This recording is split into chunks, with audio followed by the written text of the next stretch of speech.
உன்னை மறந்தேன் நானம்மா. எந்தன் வாழ்க்கையின் அர்த்தம் சொல்ல பூக்களின் வண்ணம் கொண்டு பிறந்த மகளே என் மகளே. நான் வாழ்ந்தது கொஞ்சம் அந்த வாசத்தில் வந்துதித்து உயிரில் கலந்தா என் உயிரே.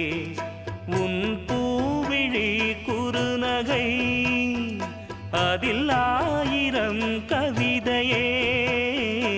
எந்தன் வாழ்க்கையின் அர்த்தம் சொல்ல பூக்களின் வண்ணம் கொண்டு பிறந்த மகளே என் மகளே. நான்